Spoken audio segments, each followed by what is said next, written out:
नमस्कार, स्वागत है आप सभी का ब्लॉगर स्पर्श रेल न्यूज नेटवर्क में और मैं हूं आपके साथ स्पर्श सिन्हा।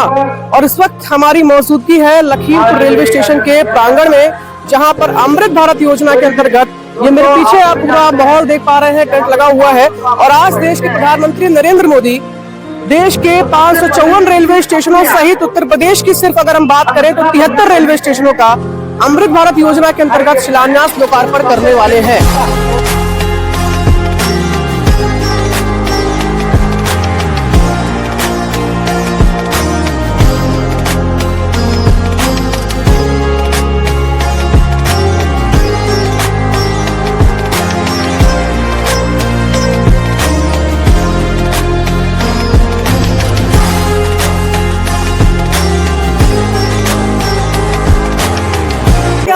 उसके बाद अब आज लखीमपुर में किस तरह से पूरा कार्यक्रम होने वाला है। लखीमपुर जैसा कि आपको पता है लगभग 16.5 करोड़ रुपए की लागत से रीडेवलप किया जा रहा है। झलक आपको दिखाते हैं, लगभग देश के हर वो स्टेशन जिसको चयनित किया गया था फेज 2 के अमृत भारत के वर्क में, वो सारे के सारे आज कनेक्टेड है। सामने स्क्रीन है और कुछ ही देर में देश के पीएम ऑनलाइन वर्चुअल कॉन्फ्रेंस के जरिए जुड़ते हुए जो पूरा कार्यक्रम है उसको हरी झंडी या कह दीजिए बटन दबाकर अमृत भारत के फेज 2 की शुरुआत और लोकार्पण और शिलान्यास करने वाले हैं। चलिए आगे बढ़ते हैं। दोस्तों, अमृत भारत के इस कार्यक्रम में लखीमपुर स्टेशन पर शुरुआत संस्कृति दिशा से की गई, जिसमें लाइव संगीत संग देशभक्ति गीतों की श्रृंखला भी खेली गई। आए हुए अतिथि जैसे नगरपालिका अध्यक्ष डॉक्टर ईरा श्रीवास्तव, प्रतिनिधि खीरी सांसद संजय सिंह आदि अन्य को पूर्वोत्तर रेलवे द्वारा अभिभावित किया गया। आपको बता दें, अमृत भारत योजना का मकसद है रेलवे स्टेशनों को एयरपोर्ट की तर्ज पर पुनर्विकसित करना।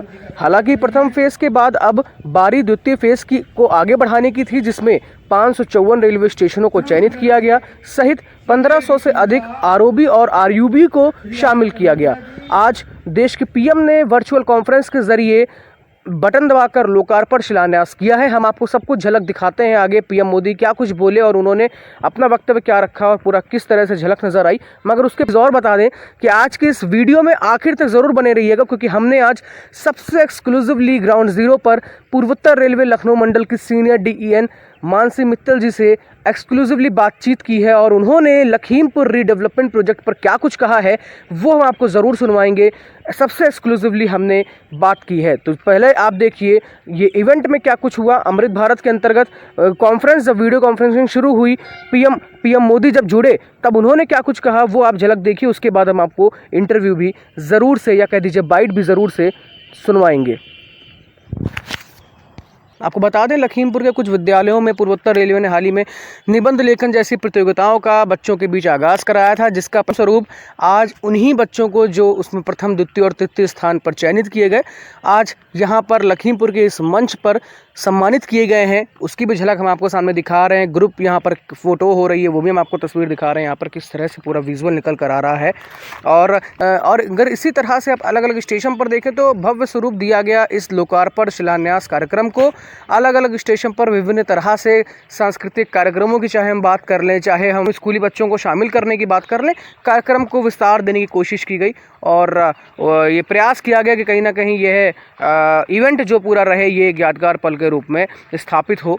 ऐसा हालांकि लखीमपुर में भी जिस तरह से इवेंट की तैयारियां की गई वो माना जा सकता है एक तरह से शानदार की गई थी। आज का जो कार्यक्रम है ये दोस्तों अपने में काफ़ी खास रुचि रखता है। कारण इसका यह है कि पहली बात तो ये कि पीएम मोदी ने वर्चुअल कॉन्फ्रेंस में लखनऊ के गोमती नगर सैटेलाइट स्टेशन का लोकार्पण किया है, वहीं लखीमपुर और अन्य स्टेशनों का शिलान्यास भी किया गया है। इसी के साथ साथ अगर हम बात करें तो बताया गया कि लगभग सबसे बड़ा ऐसा एक इवेंट आज हुआ जो वर्चुअली हुआ, जिसमें इतना ज़्यादा क्राउड, अर्थात मेरा तात्पर्य यह है कि इतनी ज़्यादा मात्रा में वर्चुअली हर स्टेशन को या हर स्पॉट को जोड़ा गया है, क्योंकि आप सोचिए 1500 से ज़्यादा आरयूबी या आरओबी स्पॉट्स जोड़े गए। इसी के साथ साथ 554 रेलवे स्टेशनों और headquarters, zonal headquarters, divisional headquarters को जोड़ा गया। वर्चुअल कॉन्फ्रेंस में मिनिस्ट्री ऑफ रेलवेज़ खुद अश्विनी वैष्णव सर यहाँ पर जुड़े, राज्यपाल, कई स्टेट्स के राज्यपाल यहाँ पर जुड़े, सीएम जुड़े। तो कहने का तात्पर्य यह है कि इवेंट जो रहा वो वर्चुअली बहुत बड़ा रहा। इसको बहुत एक हाईलाइटेड पॉइंट बनाया भी गया कि बहुत बड़ा एक इवेंट रहा जो कि वर्चुअल तौर पर हुआ। बहरहाल अब आपको हम दिखाते हैं कि पीएम मोदी ने क्या कुछ कहा। तो अगर बता सकते हैं बताइए। जी सर, करीब 2021 स्थानों पर लोग जुड़े हैं और करीब 40 लाख टोटल लोग जुड़े आज 2021 स्थानों पर। तमिलनाडु के कुंभकोणम स्टेशन का डिजाइन चोल काल के वास्तुकला पर आधारित है। अहमदाबाद रेलवे स्टेशन मोढेरा सूर्य मंदिर से प्रेरित है। गुजरात में द्वारका स्टेशन द्वारकाधीश मंदिर से प्रेरित है। आईटी सिटी गुड़गांव का रेलवे स्टेशन आईटी के लिए ही समर्पित होगा। विश्व स्तरीय गोमती नगर रेलवे स्टेशन का उद्घाटन तथा 1500 से अधिक रोड ओवरब्रिज और अंडरपास का शिलान्यास तथा राष्ट्र को समर्पण रिमोट का बटन दबाकर करें।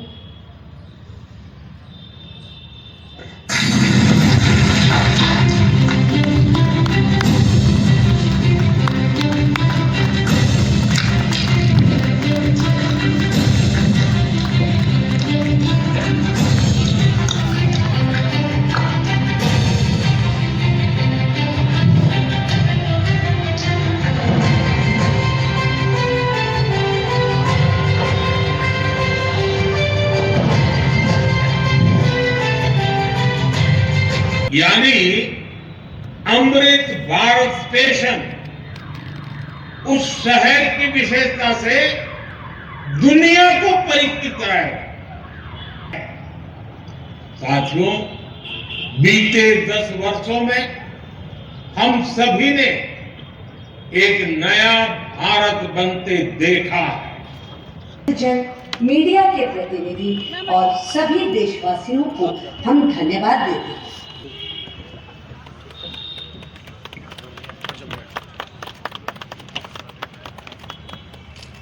तो देखिए, लखीमपुर रेलवे स्टेशन सहित देश के 554 स्टेशनों पर आज अमृत भारत का जो कार्यक्रम रहा वो बड़ा ही शानदार तरीके से हुआ।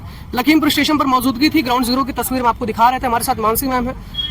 मानसी मैम, किस तरह से पूरा प्रोग्राम आज हुआ है और अब आप आगे का विजन किस तरह से देख रहे हैं? लगभग कितने वर्षों में लखीमपुर हम लोग बदलता हुआ देख पाएंगे? नहीं, लखीमपुर पे काम जो है वो निरंतर चल रहा है। पिछले अक्टूबर 2023 से चल रहा है जी। आज इसका शिलान्यास किया गया, औपचारिक तौर पर इसका शिलान्यास भी किया गया हमारे माननीय प्रधानमंत्री द्वारा।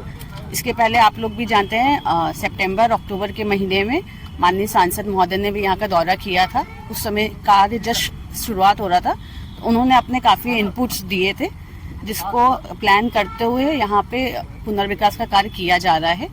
और इसमें यहाँ पे लिफ्ट, एस्केलेटर्स, 12 मीटर FOB दिया जाएगा। 12 मीटर FOB जो आमतौर पे FOB उससे थोड़ा सा डिफरेंट है जी।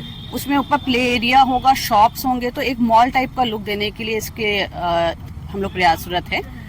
इसके अलावा लिफ्ट और एस्केलेटर दिया जाएगा जिससे दिव्यांग फ्रेंडली ये स्टेशन रहे, सब दिव्यांग हमारे आराम से ट्रेन पे चढ़ सके, उनकी सुविधाएं विस्तार करी जा रही है। जहाँ हम लोग खड़े हैं ये पार्किंग एरिया के रूप में इसको डेवलप किया जा रहा है क्योंकि आगे आने वाले समय में यहाँ पे काफ़ी ट्रैफिक बढ़ेगा रेल का भी, तो उसको देखते हुए फ्यूचर प्लानिंग को देखते हुए स्टेशन का डेवलपमेंट किया जा रहा है। और यहाँ पे सुविधाएं की बात करें तो हम लोग waiting hall, retiring room, lounge, VIP lounge, महिलाओं के लिए वेटिंग हॉल और टॉयलेट्स जो आधुनिक कहते हैं उससे आधुनिक सुविधाओं से लैस होंगे वो उपलब्ध कराए जा रहे हैं। तो इसके चरणों में है, कुछ कार्य हमारे हमने प्लान किए हैं कि मार्च तक कर लेंगे, जैसे प्रतीक्षालय वगैरह और रिटायरिंग रूम वगैरह हम लोग कर लेंगे। फसाड जो है आगे का है सौंदर्यीकरण, वो पार्ट कंप्लीट हो जाएगा एवं सारी सुविधाओं का हमारा लक्ष्य है कि हम दिसंबर 2024 तक लिफ्ट, एस्केलेटर और 12 मीटर FOB के साथ यहाँ जो प्रथम फेज में हमको जिसके लिए फंड उपलब्ध कराया गया है वो सारे कार्य हम लोग दिसंबर तक पूर्ण करेंगे। तो देखिए, जो फर्स्ट फेज का काम है वो दिसंबर तक होने की उम्मीद है, ऐसा आपने बताया है और हम उम्मीद करेंगे कि ये काम हो जाएगा। अच्छा, एक चीज और है, लखीमपुर पब्लिक ये भी चाहती है कि जिस तरह से रीडेवलपमेंट हो रहा है बहुत अच्छा हम लोग आने वाले समय में पाएंगे स्टेशन को। मैम, ट्रेन को लेकर भी लोग चाहते हैं कि ट्रेन तो धीरे धीरे बढ़े, क्योंकि एक लंबा समय हम लोगों ने देखा छोटे लाइन के बाद ब्रॉडगेज होने के बाद भी ट्रेन की उतनी परिपूर्ण सुविधा नहीं है। अब हालांकि पीलीभीत जुड़ रहा है, रेल मंत्रालय को पूरी तरह से इसके बारे में संज्ञान ले रखा है। जैसे ही पीलीभीत तक पूरा रेल नेटवर्क जुड़ जाएगा तो आने वाले समय में यात्रियों की मांग को देखते हुए ट्रेन्स भी बढ़ाई जाएंगी। अभी सुविधाएं भी इसीलिए बढ़ाई जा रही हैं कि ट्रेन बढ़ाने के साथ साथ असुविधा ना हो हमारे यात्रीगणों को। तो ट्रेन्स भी फ्यूचर में बढ़ाई जाएंगी। चलिए बहुत बहुत शुक्रिया कि आपने हमसे बातचीत की और हम उम्मीद करते हैं कि आप लोगों की जो मेहनत है वो कहीं ना कहीं रंग लाएगी। लखीमपुर, नमस्कार। तो देखिए लखीमपुर रेलवे स्टेशन डेवलप कैसे होने वाला है, हमने आपको हाल ही में भी अपडेट दिखाई थी कि किस तरह से काम हो रहा था स्टेशन पर। और अमृत भारत की जिस तरह से बात करते हैं, जिस तरह से आज का ये पूरा प्रोग्राम हुआ, तो ये नक्शा यहाँ पर लगाया गया है। इस नक्शे को अगर हम देखें तो जैसा कि मानसी मित्तल मैम ने भी आपको बताया कि किस तरह से पूरा काम होना, और फर्स्ट फेज का जो काम है वो चल रहा है और दिसंबर 2024 उम्मीद की जा रही है, दिसंबर 2024 तक एटलीस्ट फर्स्ट फेज का जो काम है जिसमें लिफ्ट, एस्केलेटर और 12 मीटर चौड़ा FOB वो काम हो जाए। बहरहाल यहाँ पे आप दिखा दें, ये जो पूरा मॉडल आप देख पा रहे हैं जिसमें बीच में थोड़ा सा आपको ये पार्क एरिया मिल रहा है, इसके साथ में एक बेहतर बाहर का आउटर लुक देने की कोशिश की जाएगी। इसी तरीके से मैं आपको दिखाऊं तो ये आप देख रहे हैं, ये नया FOB यहाँ पर बनना है जिसको 12 मीटर चौड़ा बताया गया, और इसी के साथ में लिफ्ट और एस्केलेटर जो है वो भी यहीं पर डिप्लॉय किया जाएगा। इसी के साथ अभी जहां मौजूद है वो प्रीमाइसेस मैं आपको दिखाना चाहूंगा। वो प्रीमाइसेस होने वाला है पार्किंग का, नई पार्किंग यहाँ बन रही है जहां पर अभी हम मौजूद, जहां पर ये कार्यक्रम भी हो रहा है। कटआउट आप देख सकते हैं, यहाँ पर सेल्फी पॉइंट्स बनाए गए हैं। ये इधर से हिस्सा आप देख लीजिए, ये नई एंट्री के पास का हिस्सा रहेगा और यहाँ पे देखिए इस तरह का सुंदर पार्क बनाने की कोशिश की जा रही है। वेलकम टू लखीमपुर स्टेशन, इस तरह से खूबसूरत, हालांकि गेट जो है वो यहाँ पर लग चुका है, हमने आपको हाल ही में दिखाया था। और अब हम उम्मीद करेंगे कि जल्द ही हमें लखीमपुर रेलवे स्टेशन का ये तस्वीर जो है ये अपने आप में बड़ी खूबसूरत और बड़ी शानदार देखने को मिलेगी। जिस तरह से अमृत भारत योजना के अंतर्गत लगभग 16.5 करोड़ रुपए की लागत से बन रहा और कह दीजिए पुनर्विकास किया जा रहा है लखीमपुर रेलवे स्टेशन का, वो कहीं ना कहीं जमीनी स्तर पर हमें देखने को मिला। तमाम लोग, तमाम कर्मचारी जो है वो आज लगे हुए थे सुबह से ही कि किस तरह से इस पूरे कार्यक्रम को बेहतर रूप दिया जाए। ये एक बार हम आपको दिखा दें, ये पूरा वो कटआउट आप देख पा रहे हैं जिसका आज यहाँ पर शिलान्यास हो चुका है, शिलापट आप इसे कह सकते हैं, जिस पर साफ तौर पर लिखा गया है redevelopment of Lakhimpur railway station under Amrit Bharat station scheme led by Shri Narendra Modi prime minister through video conferencing. इस तरह से पूरा प्रोग्राम हुआ। आप देखना होगा कि फर्स्ट फेज में कितना काम हो पाता है और कब तक हो पाता है। क्या हमारा लखीमपुर रेलवे स्टेशन से आपको ग्राउंड जीरो से हमने तस्वीर दिखाई। इस बैनर के साथ आज की इस वीडियो का करते हैं अंत। हम मिलते हैं अगली वीडियो में बहुत जल्द। नमस्कार।